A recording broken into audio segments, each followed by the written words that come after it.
네, 안녕하세요. 안녕하세요. 예, 반갑습니다. 지금 온라인상으로 계시는 고항희님, 이경민님, 이인섭님, 또 이현진님, 연우도 같이 있네요. 예. 그리고 박민영 목사님, 예, 이렇게 계시네요. 반갑습니다. 예. 오늘은 부활절 둘째 주일로 예배드립니다. 우리 지난주가 부활절이었죠. 부활대축일. 지난주일 우리가 나눴던 하늘 뜻 표기 제목이 부활 예수는 우리의 미래였습니다. 오늘 두 번째 시간으로 이 말씀을 조금 더 마음에 품으려고 합니다. 이 부활 예수가 우리의 미래라는 거는 질병이나 노화 그리고 죽음이 우리 인생의 끝은 아니구나. 예. 그게 이렇게 좀 다가오시나요, 여러분?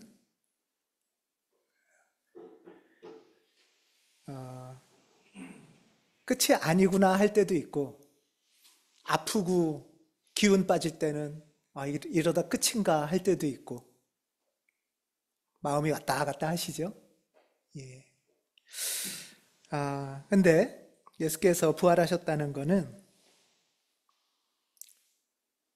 아프고 넘어지고 그러다가 우리는 모두 죽잖아요. 그런데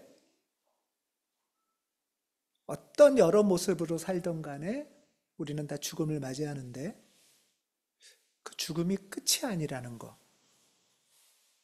이게 참, 이게 부활 예수처럼 나에게도 그런 새로운 어떤 세계가 열리나? 그런 차원이라는 게 있나? 이런 마음이 나이가 들면서 이렇게 조금씩 마음에서 차오르는 것 같아요. 때에 따라서는 많이 이게 단 것 같기도 하고, 이게 단 것 같으면은 어떠세요? 막 몰입할 때도 있고, 전전긍긍할 때도 있고, 행복할 때도 있는데 한편으로는 뜻대로 안 되면은, 그냥 갑자기 온몸에 힘이 빠지고, 낙이 없어지고, 뭐, 나이 들어서만이 아니라 많이 경험하시죠? 예. 예수께서 부활하셨다는 것은 오늘 성시교독처럼 예수가 부활의 첫 열매라는 것은 우리 인생도 그렇다라는 말씀이에요. 오늘 성시교독에 보면 우리가 신앙생활 하면서 이렇게 수고하고 손해보는 게 좀 짜증나지만 좀 참아주고 또 좀 견뎌내고 하는 것이 이 세상에만 해당되는 게 아니다 라고 말씀하세요. 만약에 그런 수고와 경주와 노력이 이 세상에만 해당되는 거라면 생각보다 헛수고잖아요. 그러니까 참 불쌍하다. 그러면 불쌍할 거 아니냐 이렇게 말씀을 하세요. 물론 뭐 다음 생에 보상을 안 받아도 사랑하는 것만으로도 헛수고는 아니죠. 물론 그렇죠? 예, 사랑하고 또 헌신하고 또 하나님 안에서의 지금 이 세상에서의 현존을 느끼고 만나고 하는 것이 헛되다는 것이 아니라 그것보다 훨씬 큰 새로운 차원이 있다. 이거를 모른 채 살아가는 게 불쌍하다는 거예요. 이것을 모르고 살아가는 게. 우리 인생이 지금의 어떤 세상, 삶의 영역을 넘어서는 어떤 것이 있다라는 걸 우리가 안다면 우리 지금의 삶이 어떻게 바뀔까? 이걸 생각해 보라는 거죠. 아마 지금의 삶은 그러면 조금 더 여유로워질 수도 있고 너그러워질 수도 있고 또 훨씬 더 깊어질 수도 있을 것 같아요. 예. 삶이 풍요로워져서 지금의 어떤 한계에 갇혀 살지 않을 수 있다. 그런데 지금의 요 한계, 요게 단 줄 알고 한계에 갇혀 사는 삶이 얼마나 불쌍하냐. 이 얘기를 지금 하시는 거죠. 성식교독에서는. 이 말씀을 읽을 때 또 한편으로는 아, 그래, 내가 수고하는 게 헛수고가 아니지. 이런 마음도 들고 하면서 또 한편으로는 우리의 신앙이 이 세상에만 해당된다면 가장 불쌍한 사람은 누굴까? 할 때 저는 떠올랐던 사람이 바울이에요. 신앙이 이 세상에만 해당된다면 뭐 여러 불쌍한 사람들이 많겠지만 특별히 바울은 참 이 세상에만 해당된다면 가장 불쌍한 사람이겠다 이런 생각을 해봅니다. 바울하고 베드로는 그리스도교를 거의 세운 중심 인물이잖아요. 여기 보면은 여기가 이제 성 베드로 광장, 바티칸에 있는 광장인데요. 성 베드로 광장이라 베드로만 중심이겠지만 성 베드로 광장에 정면에서 보면 이쪽은 베드로가 있어요. 베드로는 손에 보면은 열쇠를 들고 있죠. 그렇죠? 그래서 조각상이나 그림 중에 열쇠 들고 있는 베드로예요. 천국 열쇠를 들고 있는. 그리고 이 왼쪽에는 칼과 성경을 들고 있는 바울이에요. 그래서 교회는 이 베드로와 바울, 이 두 사람이 진짜 교회의 토대를 놓은 그런 사람인데, 오늘은 이 부활의 미래에 대해서 묵상하면서 바울을 같이 좀 묵상을 해보려고 해요. 왜냐하면 이 부활의 미래가 없다면 가장 불쌍한 사람은 바울이겠다 이런 생각이 들어서.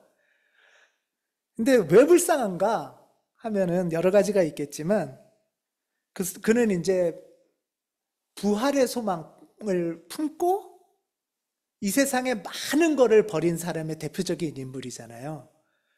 그러니까 가장 불쌍하다는 것은 뭐예요? 거꾸로 말하면 버릴 게 많은 사람이었던 거죠.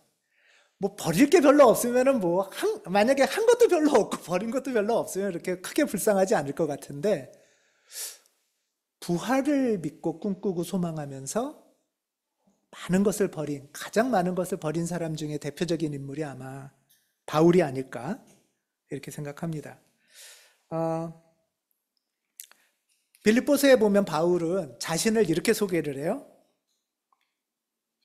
빌립보서에 보면 나는 난지 여드레 만에 할례를 받았고 이스라엘 민족 가운데서 베냐민 집하고 히브리 사람 가운데 히브리 사람이고 율법으로는 바리새파 사람이고 뭐 열성으로는 교회를 박해한 사람이고 율법의 의로는 흠잡힐 데가 없는 사람이었습니다.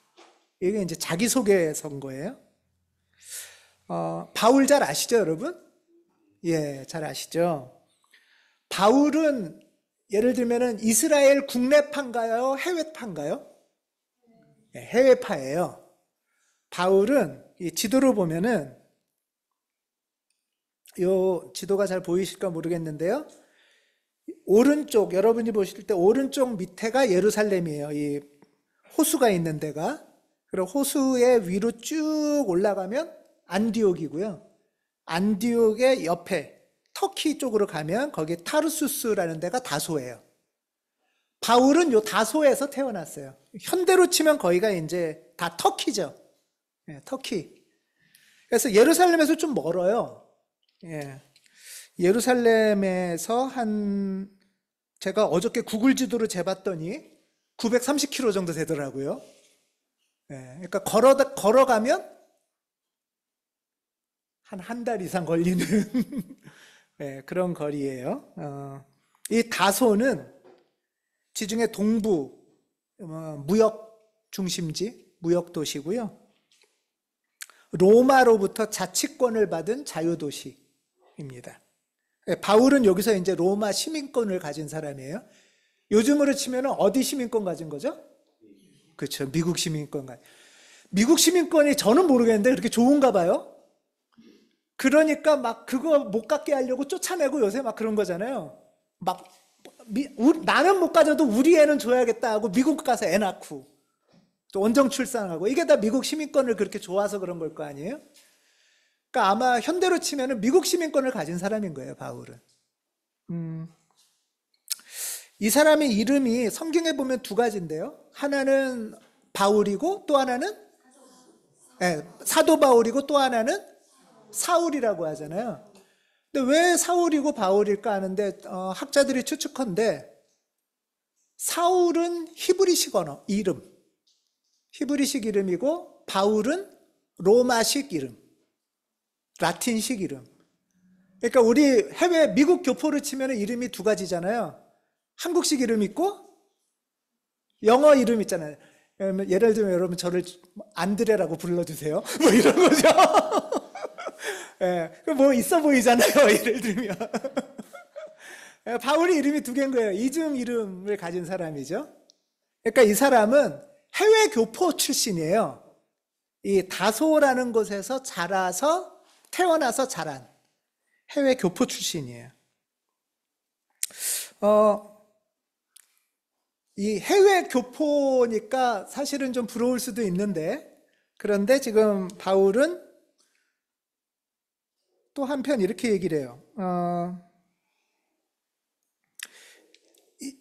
지금 이 해외 교포 출신이니까 바울은 사실은 이 헬라나 그리스어나 이런 로마 문화를 잘 아는 사람이에요. 잘 아는 사람이고 그리스어도 잘 하는데, 근데 사실 한편으로는 이게 유대인 정통 입장에서는 약간 약점일 수도 있어요. 얘는 해외파잖아요. 정통파가 아니라 한국어도 못하고 뭐 이렇게 되는 거죠. 그러니까 이제 자기를 또 한편으로 소개할 때는 이렇게 소개한 거예요. 여드레 만에 할례를 받은 사람이에요, 내가. 이건 뭐냐 하면 여드레 만에 할례 받았다는 건 어떤 집안일까요? 예, 유대 정통 가풍이 확실한 집안인 거죠. 애가 낳자마자 8일 만에 할례를 할 만큼 해외에 있는데 애 태어나자마자 막 돌잡이하고 한복 입히고 이런 거예요. 예, 유대 정통 가문이 확실한 집안이야. 우리 집안이 어떤 집안인지 알아? 이 소리예요. 예. 그리고 베냐민 지파라고 하니까 이 베냐민 지파는 우리 집안은 할례한 시킨 집안이고 또 베냐민 지파는 이거는 뭐냐 하면 우리 할아버지가 누군지 알아? 이 소리예요. 할머니 할아버지가 누군지 알아? 할 때 이 바리새파는 북이스라엘이 망했을 때 남쪽에 남은 유다 지파랑 바리새파 지파만 남았다 이런 전통이 있어요. 그러니까 끝까지 남은 나라를 지킨 집안이야 이런 뜻이고요. 또 하나는 지금 말씀하신 것처럼 이스라엘 왕 중에 사울 왕이 바리새파 지파예요. 베냐민 지파예요. 예. 근데 바울의 히브리식 이름이 또 뭐예요? 이름도 똑같죠. 그러니까 이거는 뭐예요? 나는 왕족이야 이런 거죠. 이씨 집안에 뭐 이런 거예요.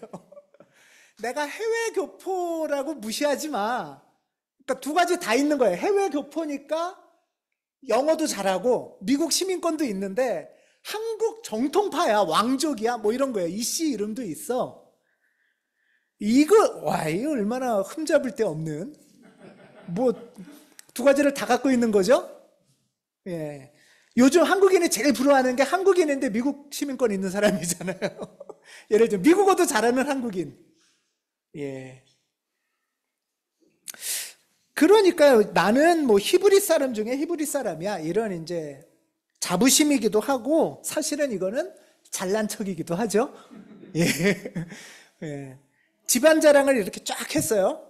집안 자랑은 사실은 내가 어쩔 수 없는 선천적인 건데 집안 자랑만이 아니라 이제는 두 번째로 자랑하는 게 후천적인 자랑을 해요. 이렇게 내가 좋은 집안에서 태어나서 율법으로는 바리새파 사람이야.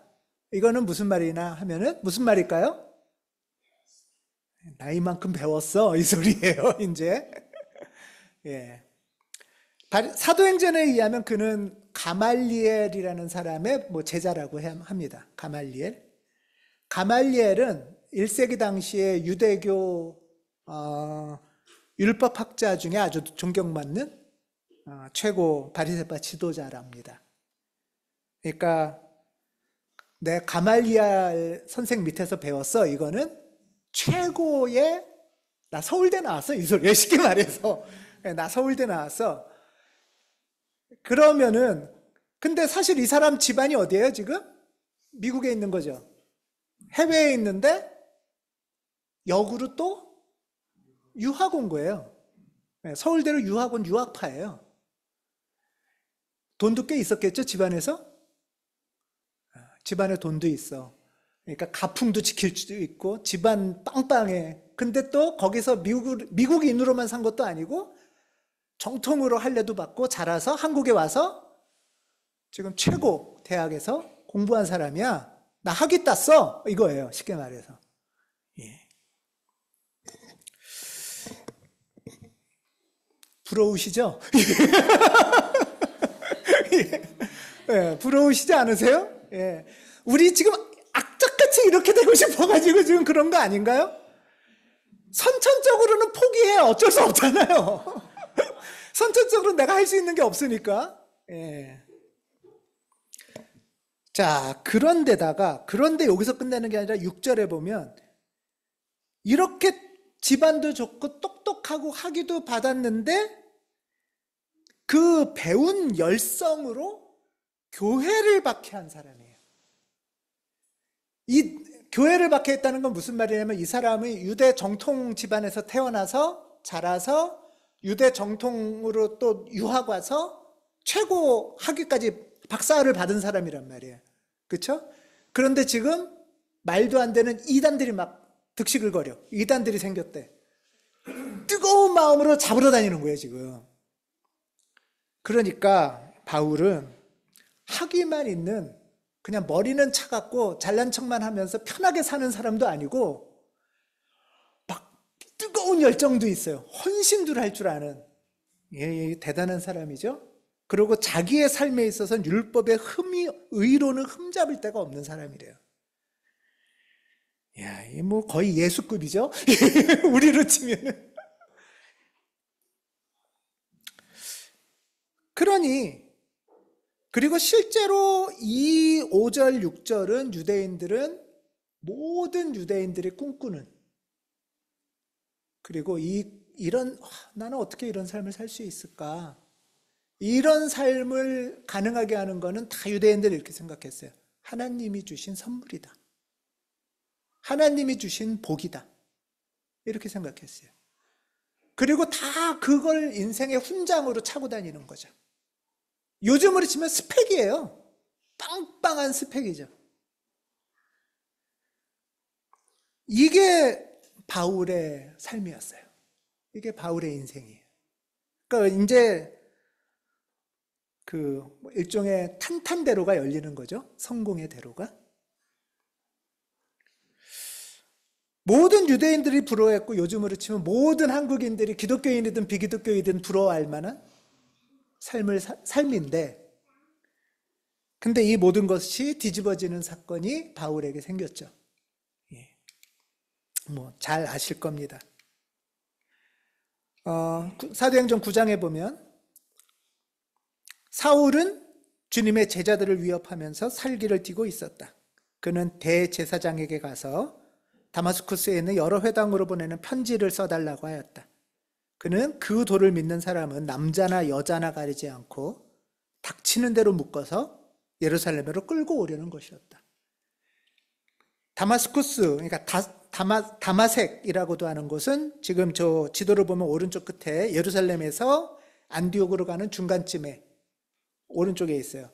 현대에는 지금 다마스쿠스가 지금도 있습니다. 시리아 수도예요. 시리아라는 나라의 수도. 글로 이제 가는 거예요. 예루살렘으로부터 대제사장에게 가서 자기 일종의 협조 공문 좀 써주세요. 또는 자기 보증서를 써주세요. 그래가지고 이제 예수파는 유대 정통에 볼 때 예수파는 이단인 거예요. 그러니까 이 이단들을 제가 잡아오겠습니다. 그리고 이제 열성으로 한쪽에는 자기 스펙이 있고 한쪽에는 대제사장이 써준 보증서가 있고 그리고 뜨거움으로 이 예수파들을 잡으러 가는데 다메섹으로 사울이 길을 가다가 다마스쿠스 가까이에 이르렀을 때 갑자기 하늘에서 환한 빛이 그를 들러 비추었다. 그는 땅에 엎어졌다. 그리고 그는 사울아 사울아 네가 왜 나를 핍박하느냐 하는 음성을 들었다.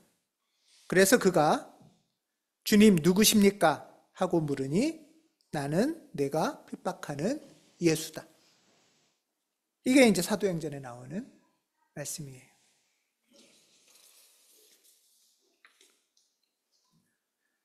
예수파를 잡으려고 그렇게 기세등등하게 달려가던 바울이 갑자기 하늘에서 뭔가 소리를 듣는 거죠.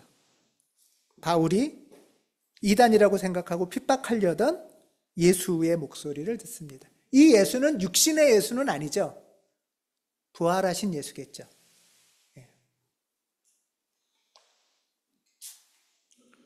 이 사건 이후에 바울은 완전히 자신의 삶이 전복됩니다. 뒤집어집니다. 전복되고 뒤집어진다는 것은 이제 전혀 다른 인생을 살기 시작을 하는 거예요.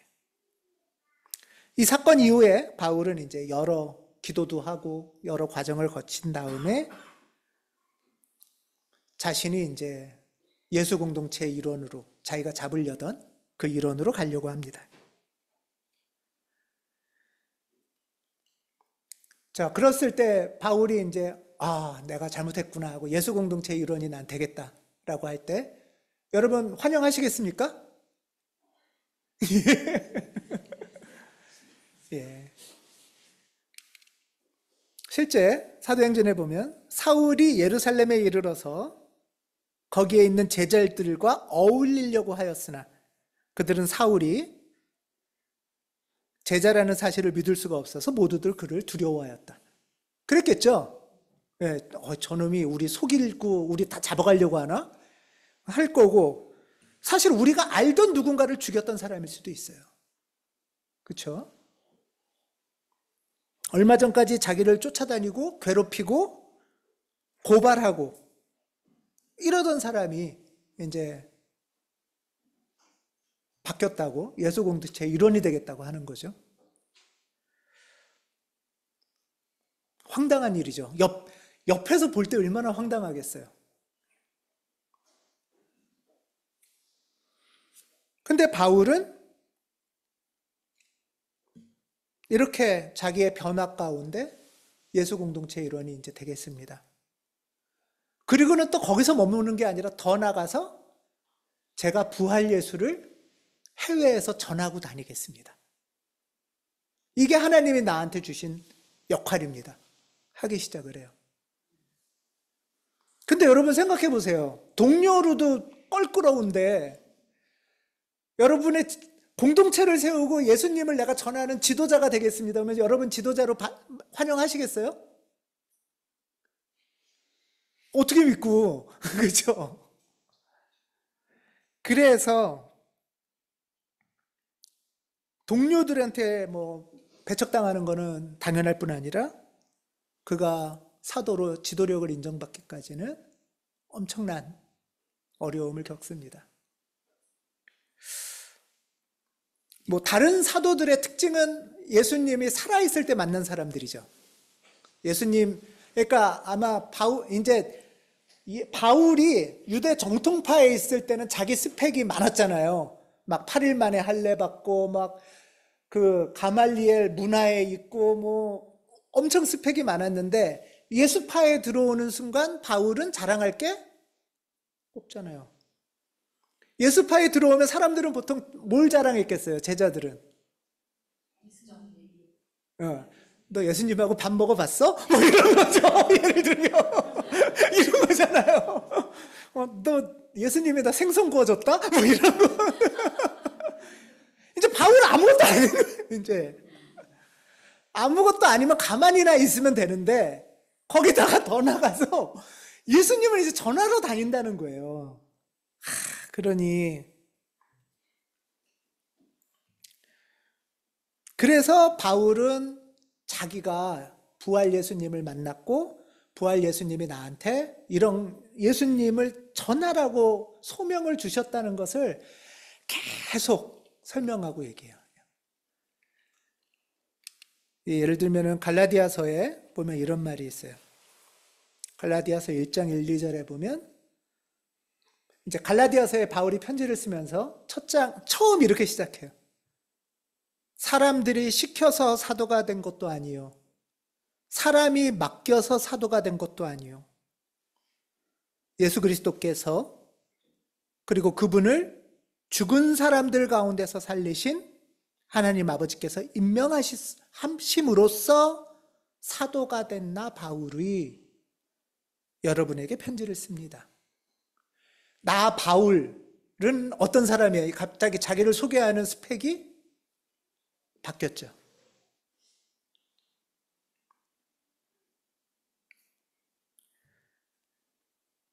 사람들이 시켜서 사도가 된 것도 아니요. 나도 사도 되고 싶지 않았어요. 이 소리예요. 어떻게 보면. 그의 편지는 거의 다 이렇게 시작해요. 나 사도 바울은 할 때 아무도 안 믿어주는 거예요. 그러니까 내가 사도가 되기까지 요 한 줄 속에 엄청난 얘기가 들어가 있는 거죠. 지금 고린도전서에는 더 간절함이 깊이 묻어 있어요. 예를 들면 고린도전서에 편지를 쓰는데 고린도 교회에 편지를 쓰는데 내가 사도가 아닙니까? 누군가 너 아니야? 이랬나 봐요. 내가 사도가 아닙니까? 내가 우리 주 예수를 뵙지 못했습니까? 너 예수 봤어? 그러면 나 부활 예수 봤잖아요. 그리고 여러분은 주님 안에서 내가 일해서 얻은 열매가 아닙니까? 전도해서. 그러면서 다른 사람에게는 내가 사도가 아닐지 몰라도 여러분에게는 사도입니다. 다른 사람은 몰라도 여러분은 믿어줘야 되는 거 아닙니까? 내 모습을 보고 내 수고를 보고 내 간절함을 보면 알아주셔야 되는 거 아닙니까? 이 얘기는 뭐예요? 고린도 교회 사람들이 바울을 잘 안 믿어준 거잖아요. 인정을 잘 안 해준 거예요.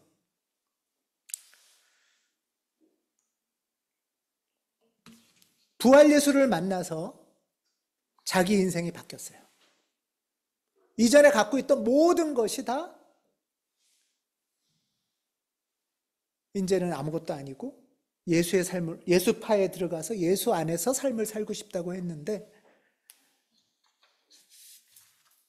그의 삶은 만만치가 않았어요, 사실. 예수파로 산다는 게.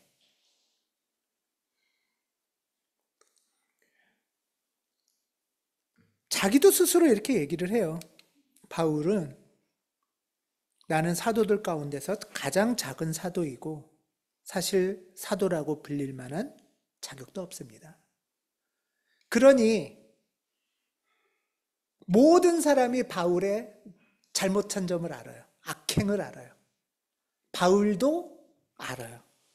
바울이 내가 나를 알고 저 사람들이 나를 알고 저 사람들이 나를 안다는 것도 알아요. 그러니 얼마나 부끄럽겠어요, 사실. 누군가 좀 모르는 데 가서 하고 싶지 않겠어요?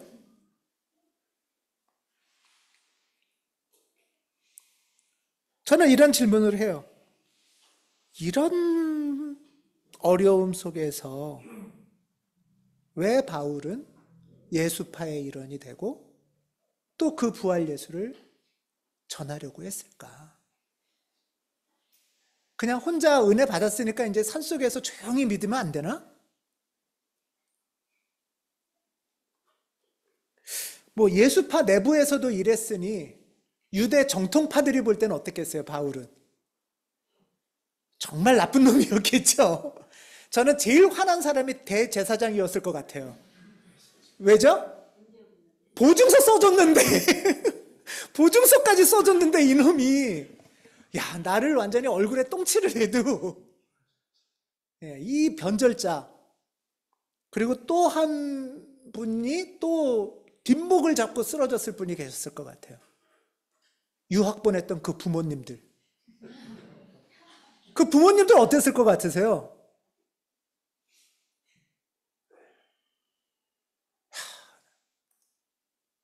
우리가 걔를 어떻게 키웠는데. 이 집안이 어떤 집안인데. 이 어떻게 바울은 이 모든 것을 뿌리치고 전혀 다른 삶을 살기 시작했을까?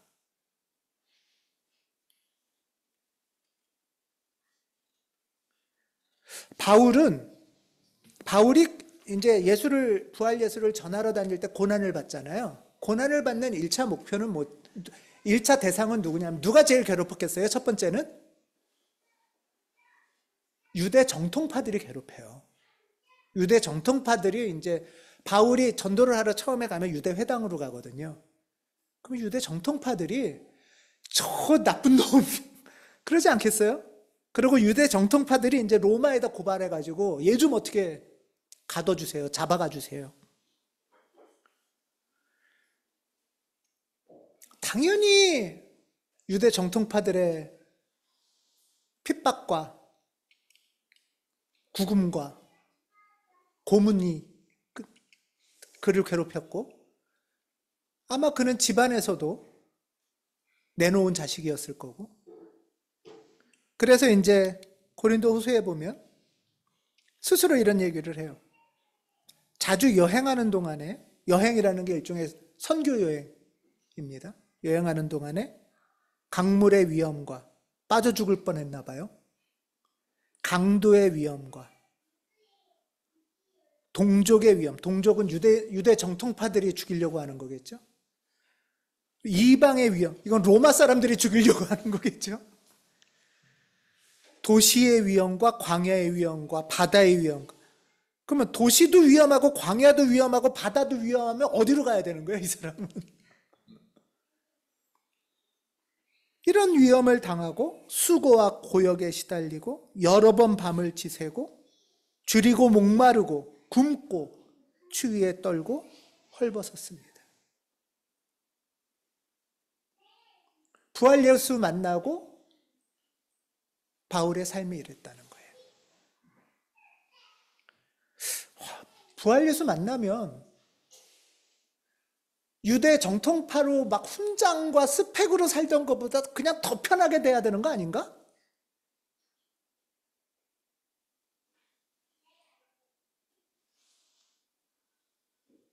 그리고 조금 힘들면 그냥 빨리 포기하지 왜 바울은 이렇게 살았을까?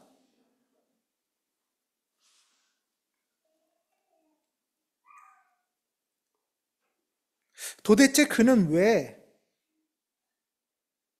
이렇게 변화된 삶을 걷기로 했을까? 저는 이게 여전히 질문입니다. 갖고 있던 훈장에다가 몇 개 더 얹어준다면 갈만하겠죠.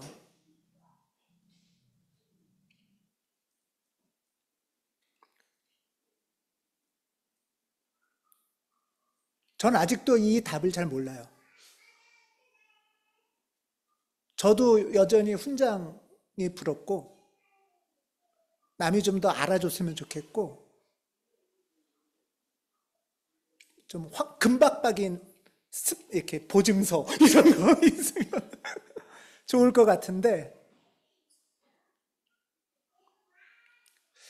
빌립보서의 오늘 말씀에 의하면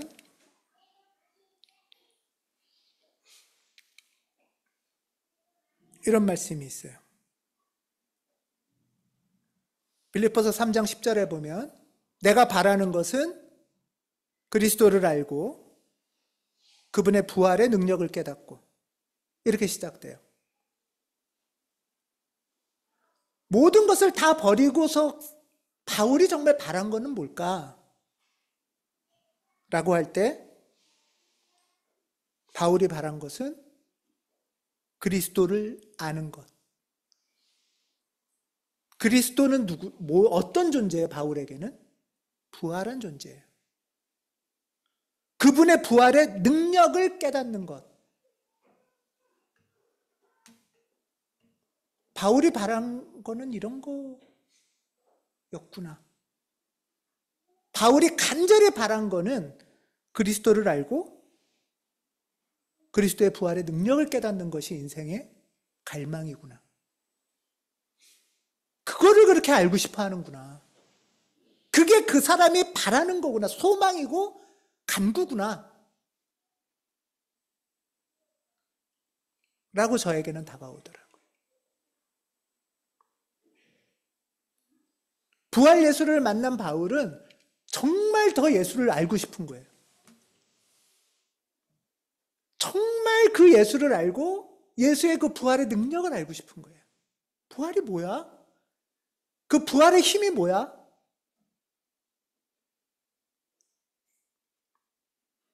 그 마음에, 그를 알고 싶다는 마음에 오로지 사로잡히고 그 갈망에 가득 찬 게 바울이었나?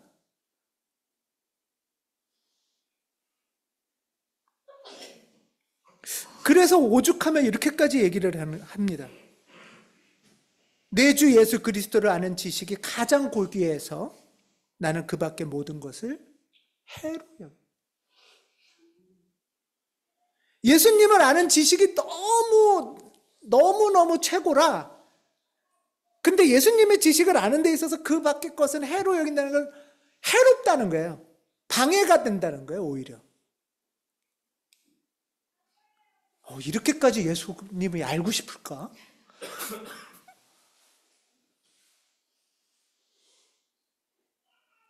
어떻게 이렇게까지 알고 싶을까?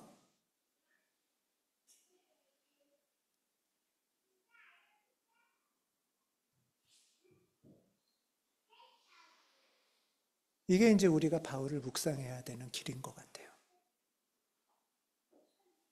우리가 소식이 궁금할 수 있죠? 여러분들은 이렇게 알고 싶다 이런 마음이 들 때가 언제세요? 우리 애가 지금 잘 지내고 있나? 라든가 막 연애를 하는데 연락이 안 돼 갑자기. 이 자식이 뭘 하지? 이런 거 막 알고 싶은 마음이 들거나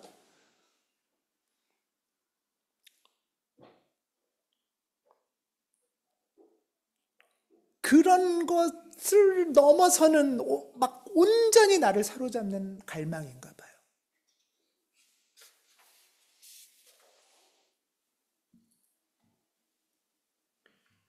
그리고 이어서 나오는 말씀이 뭐냐면요.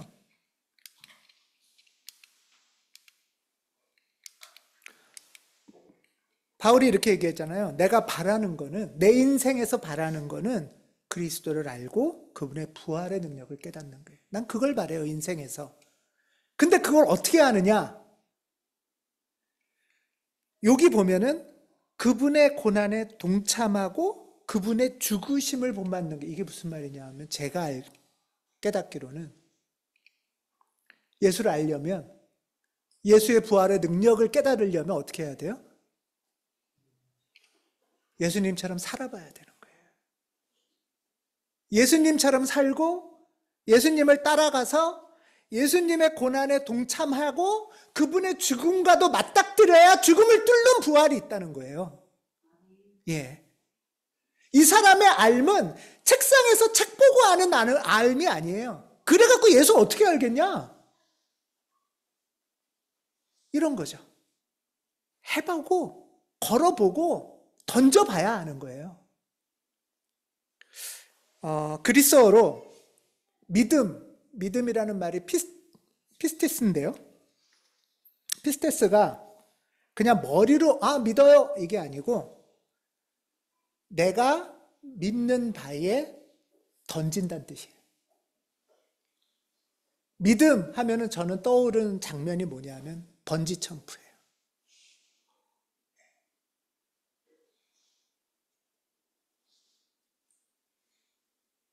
번지 점프가 안전해? 이건 우리 다 알죠? 뛸 수 있어요? 아는 게 아니잖아요.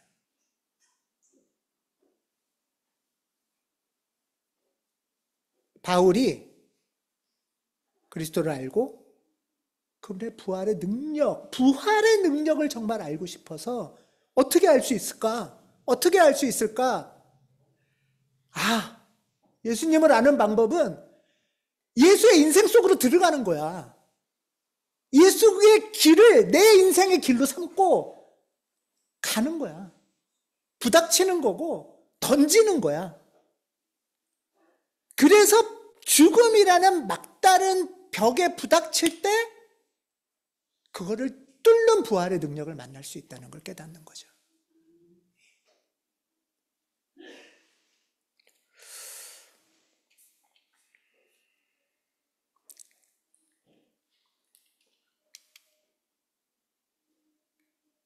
이 오늘 말씀의 마지막이 이렇게 나와요. 빌립보서 3장 11절에 그리하여 나는 어떻게 해서든지 죽은 사람들 가운데서 살아나는 부활에 이르고 싶습니다. 왜 바울이 그렇게 그리스도를 알고 싶은지, 왜 그 인생을 쫓아가는지, 고난인데도 힘든데도 그 종국의 목표는 바울은 이렇게 얘기하는, 내가 왜 다 버리고 그 힘든 삶을 살아? 나는 어떻게 해서든지 악착같이 죽은 사람들 가운데서 살아나는 부활에 이르고 싶은 게 내 인생의 목표예요. 내가 왜 이렇게 사는지 아세요? 어떻게 해서든지 나는 부활에 이르고 싶기 때문에 이래요.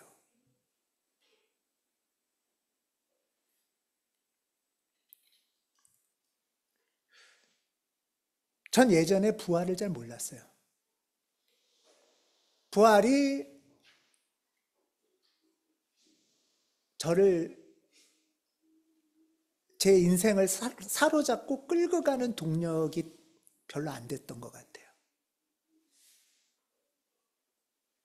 근데 서서히 이 바울의 깊은 이 정말 인생의 이 뜨거운 갈망 아닙니까? 목표 아닙니까? 이게 차차 제 안에 차오르는 그런 경험을 하게 돼요. 야, 이게 그렇게 부활이 좋은가? 바울 생각하면 그렇게 부활이 좋은가? 여러분 어떠세요? 바울한테. 예. 근데 바울은 사실은 고난을 어쩔 수 없이 받은 것도 아니잖아요. 어떻게 보면은 그 길을 선택한 거란 말이에요. 왜 그렇게 했을까? 예. 눈앞에 보이는 게 전부가 아니구나. 지금 이 생이 전부가 아니라 이 생의 죽음으로 끝이 아니구나. 우리의 신앙생활이라는 게, 신앙의 세계라는 게 그렇게 좁고 단순하고 평면의 차원이 아닙니다. 예. 하나님은 우리가 알 수 있는 만큼 그렇게 쉽고 만만한 존재가 아니에요. 하나님은 부활의 차원을 여시는 하나님은 철학적으로는 이렇게 말하시죠. 모든 궁극의 궁극이시고 모든 존재자들의 존재이시고 아리스토텔레스식으로 말하면 모든 동자의 부동의 근원자세요. 말도 어렵죠? 이 말은 뭐냐 하면 하나님 다 안다 생각하며 살지 말자는 거예요. 신앙 다 안다? 그럴 수 없다는 거예요. 교회 뭐 별거 없지? 인생 뭐 있어?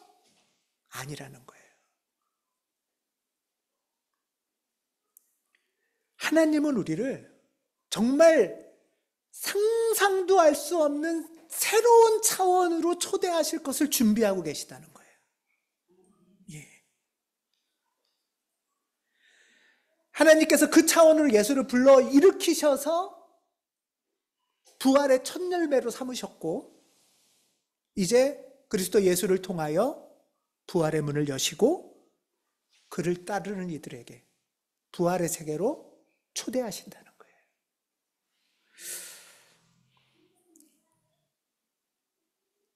여러분은 인생에서 간절히 바라는 게 무엇입니까? 나를 던질 만큼 간절히 바라는 게 무엇입니까? 어떻게 해서든지 도달하고 싶은 인생의 목표는 무엇입니까?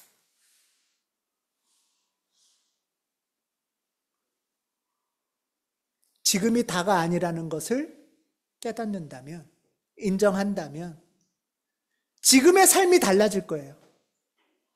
지금의 삶이 요만했던 폭이 넓어지고 옹색했던 마음이 너그러워지고 고난이, 아픔이, 죽음이 때에 따라서는 별거 아니구나 하면서 이렇게 툭 옆으로 치울 수도 있는 그런 힘이 생길 겁니다.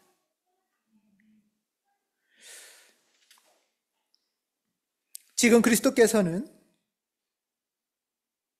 그리고 사도 바울은 우리에게 하나님의 세계에 눈을 뜨라고 말씀하십니다.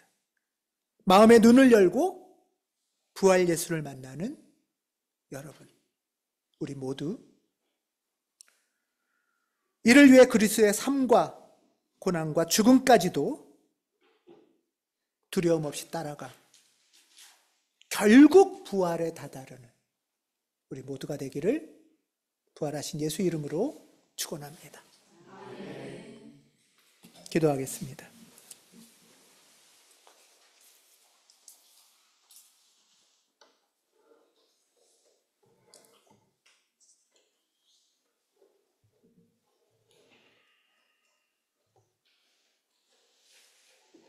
하나님, 그리스도를 알고 당신의 부활하신 능력을 깨달아 알고 싶습니다. 우리가 하루하루 살아가는 과제에 매몰되어 우리가 겪는 어려움과 우리가 겪었던 슬픔과 우리가 만나는 부당함에 사로잡혀 그게 모든 것이 그냥 끌려다니지 않도록 부활의 영께서 우리를 도와주시옵소서. 지금이 전부가 아닌 것을 마음에 품고 우리가 사랑하는 이들과 새로운 차원에서 하나님을 찬양할 것을 기대하고 영광의 하나님을 드높일 것을 갈망하며 뜨겁고도 부드러운 마음으로 이 생에서 하루하루 살아가도록 이끌어 주시옵소서. 부활하신 주 예수 그리스도 이름으로 기도합니다. 아멘.